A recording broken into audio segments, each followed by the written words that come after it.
सोचो, एक ऐसा तारा जो इतना घना है कि उसकी एक चम्मच मटेरियल का वजन अरबों टन होगा। ये है न्यूट्रॉन स्टार, जो बड़े बड़े तारों के सुपरनोवा बनने के बाद बचे हुए कोर होते हैं। ये ब्रह्मांड की सबसे एक्सट्रीम और दिलचस्प चीजों में से है। न्यूट्रॉन स्टार हमारे सूरज से भी ज्यादा मास को बस कुछ मील चौड़े गोले में समेटे हुए होते हैं। इतनी ज्यादा डेंसिटी की वजह से इनका ग्रेविटेशनल पुल इतना तेज होता है कि ये स्पेस टाइम के फैब्रिक को ही मोड़ देते हैं। ये तारों के बचे हुए टुकड़े बस घने ही नहीं होते, बल्कि बहुत गर्म भी होते हैं। न्यूट्रॉन स्टार की सरफेस का टेम्परेचर लाखों डिग्री फ़ारेनहाइट तक पहुंच सकता है। इतनी तेज गर्मी स्टार के अंदर रेडियो एक्टिव एलिमेंट्स के डिके से पैदा होती है। न्यूट्रॉन स्टार अपने मैग्नेटिक पोल से रेडिएशन की बीम्स छोड़ते हैं। जब ये बीम्स हमारी नजरों के सामने से गुजरती है तो हम इन्हें पल्सर्स के रूप में देखते हैं, जो रात के आसमान में तेजी से चमकते ऑब्जेक्ट्स होते हैं। न्यूट्रॉन स्टार की स्टडी करने से हम फिजिक्स की लिमिट्स को टेस्ट कर सकते हैं। ऐसी एक्सट्रीम कंडीशंस में मैटर ऐसे बिहेव करता है जिसे हम अभी समझना शुरू कर रहे हैं। ये कॉस्मिक लैबोरेटरीज हमें ग्रेविटी, मैटर और एनर्जी के बारे में फंडामेंटल चीजें सिखाते हैं। न्यूट्रॉन स्टार को स्टडी करके हम ब्रह्मांड और उसमें अपनी जगह के बारे में गहरी समझ हासिल करते हैं। न्यूट्रॉन स्टार बड़े बड़े तारों की मौत के बाद पैदा होते हैं। जब हमारे सूरज से कई गुना बड़ा तारा अपना न्यूक्लियर फ्यूल खत्म कर देता है तो वो ग्रेविटेशनल कोलैप्स के खिलाफ खुद को नहीं संभाल पाता। स्टार का कोर अंदर की तरफ गिरता है, जिससे एक शॉकवेव पैदा होती है जो स्टार को एक जबरदस्त सुपरनोवा एक्सप्लोजन में फाड़ देती है। इस प्रलयंकारी घटना के दौरान स्टार का कोर इतना कंप्रेस हो जाता है कि उसकी डेंसिटी का अंदाजा भी नहीं लगाया जा सकता। प्रोटॉन और इलेक्ट्रॉन आपस में मिलकर न्यूट्रॉन बनाते हैं। इसी प्रोसेस की वजह से न्यूट्रॉन स्टार को उनका नाम मिला है। इसका रिजल्ट एक ऐसा गोला होता है जो इतना डेंस होता है कि धरती पर उसकी एक चम्मच का वजन अरबों टन होगा। न्यूट्रॉन स्टार का जन्म एक हिंसक और कैओटिक इवेंट होता है, लेकिन ये स्टार्स के लाइफ साइकिल और ब्रह्मांड के एवोल्यूशन में एक जरूरी प्रोसेस भी है। सुपरनोवा तारों के अंदर बने हैवी एलिमेंट्स को पूरे स्पेस में फैला देते हैं। यही एलिमेंट्स प्लैनेट्स और जिंदगी के लिए बिल्डिंग ब्लॉक्स बनते हैं। न्यूट्रॉन स्टार में कुछ ऐसी एक्सट्रीम प्रॉपर्टीज होती हैं जो पूरे ब्रह्मांड में सबसे ज्यादा होती है। इनकी ग्रेविटी इतनी तेज होती है कि ये स्पेस टाइम के फैब्रिक को ही मोड़ देती है। न्यूट्रॉन स्टार के आसपास टाइम खुद धीमा हो जाता है। इसे टाइम डिलेशन कहते हैं। न्यूट्रॉन स्टार के मैग्नेटिक फील्ड्स भी बहुत पावरफुल होते हैं। कुछ न्यूट्रॉन स्टार, जिन्हें मैग्नेटर्स कहते हैं, उनके मैग्नेटिक फील्ड्स धरती के मैग्नेटिक फील्ड से खरबों गुना ज्यादा स्ट्रांग होते हैं। ये फील्ड्स एटम्स की शेप को बिगाड़ सकते हैं और आसपास के स्पेस टाइम में अजीबोगरीब इफेक्ट्स पैदा कर सकते हैं। न्यूट्रॉन स्टार अपनी तेज रोटेशन रेट्स के लिए भी जाने जाते हैं। कुछ न्यूट्रॉन स्टार, जिन्हें पल्सर्स कहते हैं, वो एक सेकंड में सैकड़ों बार घूमते हैं।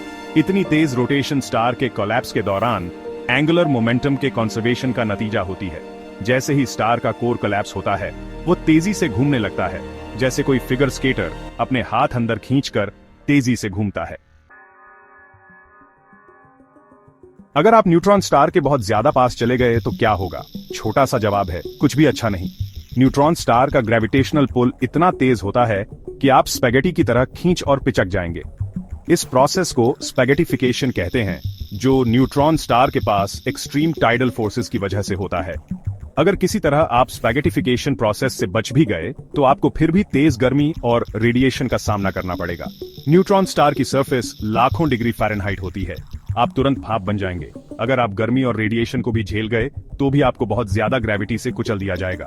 आपके शरीर के एटम्स कंप्रेस हो जाएंगे और आप न्यूट्रॉन स्टार की सरफेस पर मैटर की एक पतली लेयर बनकर रह जाएंगे।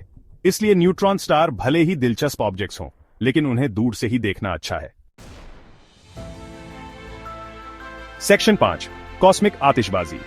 जब दो न्यूट्रॉन स्टार आपस में टकराते हैं तो वो ब्रह्मांड के सबसे पावरफुल एक्सप्लोजन्स में से एक बनाते हैं, एक किलोनोवा। ये इवेंट्स कुछ ही सेकंड्स में हमारे सूरज से ज्यादा एनर्जी रिलीज करते हैं जितनी वो अपने पूरे जीवन काल में रिलीज करेगा। दो न्यूट्रॉन स्टार का टकराना एक प्रलयंकारी घटना होती है जो स्पेस टाइम के फैब्रिक में रिपल्स भेजती है। इन रिपल्स को ग्रेविटेशनल वेव्स कहते हैं, जिन्हें पहली बार 2017 में डिटेक्ट किया गया था। न्यूट्रॉन स्टार के टकराने से ग्रेविटेशनल वेव्स का पता चलने से एस्ट्रोनॉमर्स को ब्रह्मांड को स्टडी करने का एक नया तरीका मिल गया। ये कोलिजन्स ब्रह्मांड के कुछ सबसे हैवी एलिमेंट्स जैसे सोना और प्लैटिनम बनाने के लिए भी जिम्मेदार होते हैं। किलोनोवा की तेज एनर्जी और प्रेशर ऐसे एलिमेंट्स बनाने में मदद करते हैं जो स्टार्स के कोर्स में नहीं बन सकते। फिर ये एलिमेंट्स पूरे ब्रह्मांड में फैल जाते हैं और गैलेक्सीज को प्लैनेट्स और लाइफ के लिए बिल्डिंग ब्लॉक्स से भर देते हैं। तो अगली बार जब आप सोने के गहनों को देखें तो याद रखें कि उनका ओरिजिन अरबों साल पहले दो न्यूट्रॉन स्टार के टकराने से हुआ होगा। Section 6, tipping point. Neutron star बहुत डेंस होते हैं, लेकिन उनके मास की एक लिमिट होती है। अगर न्यूट्रॉन स्टार बहुत ज्यादा मास इकट्ठा कर लेता है तो वो अपनी ही ग्रेविटी के नीचे कोलैप्स होकर ब्लैक होल बन जाएगा। इस टिपिंग पॉइंट को टोलमन-ओपेनहाइमर-वोल्कॉफ लिमिट कहते हैं, जो हमारे सूरज के मास का लगभग 2 से 3 गुना माना जाता है। जब कोई न्यूट्रॉन स्टार इस लिमिट को पार कर जाता है तो ग्रेविटी उन फोर्सेस से ज्यादा पावरफुल हो जाती है जो न्यूट्रॉन्स को अलग रखती है। न्यूट्रॉन स्टार एक इन्फिनिटली डेंस पॉइंट, एक सिंगुलैरिटी में कोलैप्स हो जाता है, जो एक इवेंट होराइजन से घिरा होता है, जहां से कुछ भी नहीं, यहां तक कि लाइट भी नहीं बच सकता। एक कोलैप्सिंग न्यूट्रॉन स्टार से ब्लैक होल का बनना ग्रेविटी की एक्सट्रीम पावर का सबूत है। ये कॉस्मिक मॉन्स्टर्स स्पेस टाइम को न्यूट्रॉन स्टार से भी ज्यादा मोड़ देते हैं और ऐसी जगह बनाते हैं जहां फिजिक्स के लॉज जैसा हम जानते हैं टूट जाते हैं। सेक्शन 7, न्यूट्रॉन स्टार और फैलता हुआ ब्रह्मांड। एक्सपैंडिंग यूनिवर्स को समझने में न्यूट्रॉन स्टार एक जरूरी रोल निभाते हैं। दूर के पल्सर से आने वाले लाइट को स्टडी करके एस्ट्रोनॉमर्स ब्रह्मांड के फैलने की रेट को मेजर कर सकते हैं। ये मेजरमेंट्स ब्रह्मांड की एज, साइज और अल्टीमेट फेट को समझने के लिए जरूरी है।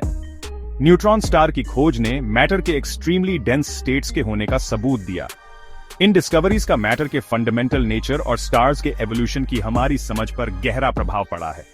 इसके अलावा न्यूट्रॉन स्टार और उनके रेमनेंट्स की स्टडी उन प्रोसेसेस के बारे में जरूरी जानकारी देती है जो स्टेलर एवोल्यूशन और गैलेक्सीज का हैवी एलिमेंट्स से एनरिचमेंट करते हैं। ये इंसाइट्स ब्रह्मांड को गवर्न करने वाले इंटरकनेक्टेडनेस के कॉस्मिक वेब की हमारी ओवरऑल समझ में योगदान देते हैं। सेक्शन 8, ऊपर देखते रहो। न्यूट्रॉन स्टार रात के आसमान में बस दिलचस्प ऑब्जेक्ट से ज्यादा है। ये कॉस्मिक लैबोरेटरीज हैं जो हमें एक्सट्रीम कंडीशंस में फिजिक्स के फंडामेंटल लॉज को स्टडी करने का मौका देते हैं। इन रहस्यमय ऑब्जेक्ट्स को स्टडी करके हम ब्रह्मांड के पास्ट, प्रेजेंट और फ्यूचर के सीक्रेट्स को अनलॉक कर सकते हैं। तो अगली बार जब आप स्टार्स को देखें तो याद रखें कि उनमें से कुछ ऐसे मैसिव स्टार्स के रेमनेंट्स हैं जिन्होंने एक्स्ट्रॉर्डिनरी लाइव्स जी और स्पेक्टेकुलर डेथ्स मरे। उनकी कहानियां स्पेस टाइम के फैब्रिक में लिखी हैं और डिस्कवर्ड होने का इंतजार कर रही हैं। ऊपर देखते रहो और ब्रह्मांड के वंडर्स को एक्सप्लोर करना कभी मत छोड़ो।